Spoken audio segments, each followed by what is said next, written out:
자, 그러면 가장 기본적으로 HDFS가 뭔지를 잘 보도록 하겠습니다.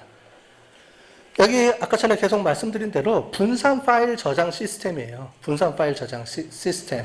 그래서 여러 대의 서버에 데이터를 저장하고 각 저장된 각 서버에서 동시에 데이터를 처리하는 방식. 처리할 때는 맵 리듀스를 이용해서 처리한다고 배웠죠? 그렇게 처리하는 거예요. 그래서 이걸 왜 필요한 거냐? 수십 테라바이트 또는 페타바이트 이상의 대용량 파일을 저장해야 되니까 이제 분산할 수밖에 없고 그거를 빠르게 처리할 수 있는 파일 시스템이 필요해서 만들어진 게 HDFS다. 이렇게 보시면 되겠습니다. 사람들이 간혹 헷갈려하는 가끔 이제 혼돈되는 게 야 우리 하드파니까 이제 기존에 있던 데이터베이스는 안 써도 되겠네가 아니고요. 기존의 RDBMS는 아직도 많이 쓰고 아직도 필요하고 계속 필요할 거예요. 그거를 플러스 보완하는 방식으로 들어가는 게 하둡입니다. 그러니까 빅데이터라 그러면 사람들이 많이 헷갈려하는 게 야 그럼 이제 다 하둡 쓰면 되겠네 이게 아니고요. 이제 필요한 것에 따라서 적당하게 써야 돼요. 왜냐하면 이 하둡이라는 건 분산 파일 시스템은 장점도 있지만 단점도 있어요. 단점. 나중에 이제 그게 NoSQL이라는 걸로 뒤에 가서 설명할 때 좀 설명을 드릴 거예요. 왜 이걸로 쓰면 안 되는 이유가 있습니다. 자, 그렇게 해서 이제 필요한 거를 서로 보완해서 쓴다. 이렇게 이해를 하시면 되겠어요. 보완입니다, 보완. 기존의 RDBMS와 하둡은 서로 보완해서 같이 쓰는 개념이지 한쪽을 버리고 쓰는 개념이 아닌 거예요.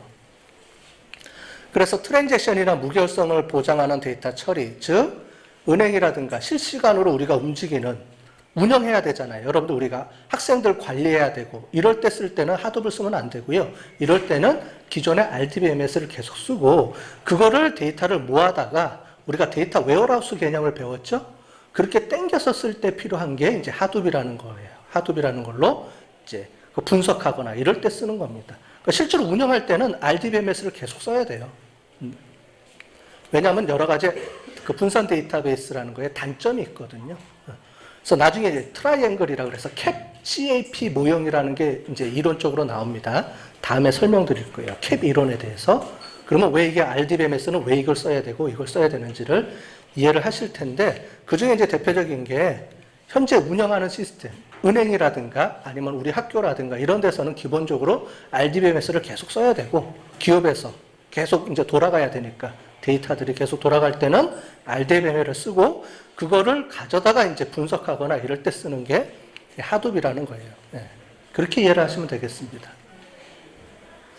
자, 항상 마스터 슬레이브 구조입니다. 뭐냐면 중간에 대빵이 하나 있고요. 그 대빵이 이제 관리하는 여러 가지가 있어요.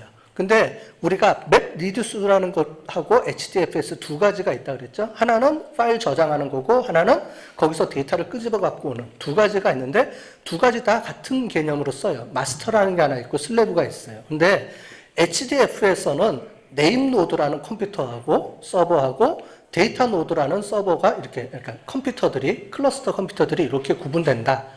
이렇게 돼 있고요. 맵 리듀스는 어떻게 되냐면은 잡 트래커 뭐냐면 야 네가 이거 해 네가 이거 해 네가 이거 이렇게 알려줘야 되잖아요. 분석할 때 그런 거를 컨트롤하는 거를 잡 트래커라고 부르고요. 그 다음에 슬레이브 모드라는 게 태스크 트래커. 여기서 이제 실제로 얘랑 같은 개념이겠죠. 이렇게 그죠? 얘가 됐죠? 그래서 얘는 물리적으로 파일을 저장할 때 이름을 이렇게 붙이고 네임 노드 서버 데이터 노드 이렇게 붙이고 물리적으로 저장하는 단계에서는 그거를 끄집어 갖고 와서 분석할 때는 데이터를 끄집어 갖고 오는 때는 잡 트래커라는 이름으로 붙이고 여기 태스크 트래커 이렇게 이름을 붙여서 이제 하는 겁니다. 어쨌든 두 가지 개념이에요. 항상 전체를 컨트롤하는 놈, 그 다음에 밑에서 움직이는 놈. 왜 이게 필요하죠? 항상 분산하니까.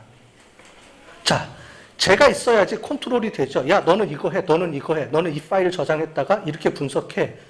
제가 있어야지만 여러분들 80명을 컨트롤할 거 아니에요. 그죠? 그러니까 옛날에 나 혼자서 다 하던 시대는 나 혼자만 하면 되지만 지금은 여러 명이 나눠서 하는 분산이니까 당연히 저장할 때도 야, 내가 연결해서 야 너는 이거 저장해 해야 되고 일을 시킬 때도 야 너는 이거 해 일을 시켜야 나갈 수가 있잖아요. 그죠? 그래서 마스터 슬래브로 움직이는 게 당연할 수밖에 없는 거죠. 분산 처리할 때는. 그리고 또 한 가지 특징이 뭐냐면 복제예요. 이거 할 때 왜냐하면 한 대 컴퓨터가 움직이는 게 아니고 여러 컴퓨터가 움직이다 보니까 한 군데서 에러가 나면 문제가 생기겠죠. 그래서 어떻게 해주느냐. 아까 전에 블록, 클러스터, 블록이라고 부르는 요거 하나를 파일이 있으면 파일을 쪼갭니다. 쪼개는데 블록 단위라는 걸로 저장을 해요. 만약에 파일이 200메가다 그러면은 64메가씩 다 쪼갭니다. 쪼개서 그 쪼갠 거를 이렇게 저장을 하는데 잘 보시면 몇 개씩 저장해요? 3개씩. 3개씩 동시에 저장을 합니다.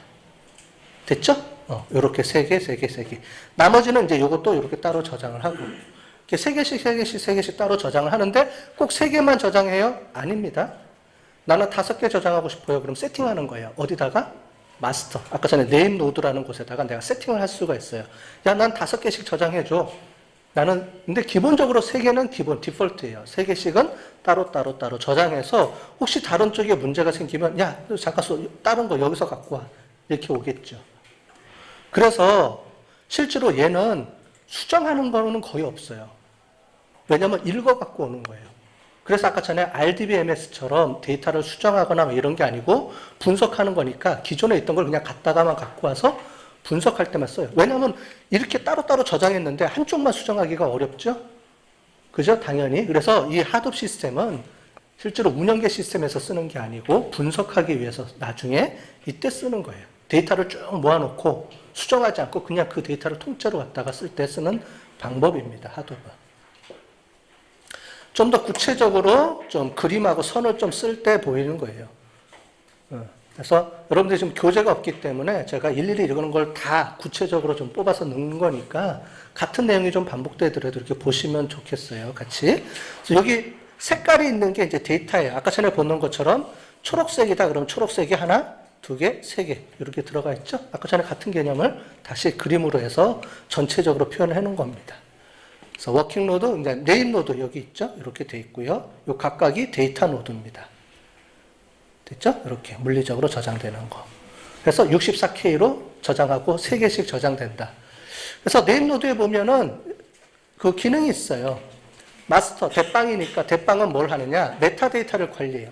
야, 이게 시스템이 얘는 뭘 저장했고 뭘 저장했고 자기가 데이터를 실제로 저장은 하지는 않지만 어떤 데이터가 어디에 저장되어 있는지를 쭉 관리하는 것을 메타데이터 관리라고 합니다.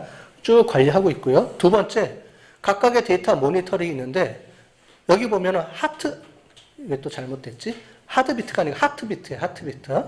3초마다 하트, 심장, 하트비트를 내보냅니다. 어디 가요? 데이터 노드에서. 야, 나 살았어요. 3초 뒤에 나 아직 살아있어요. 계속 보냅니다. 그럼 만약에 얘가 하트비트가 계속 오다가 어느 날 안 와, 갑자기. 그러면 아, 제가 망가졌구나. 그러면 어떻게 돼요? 아까 전에 3개씩 따로따로 저장한다 그랬죠?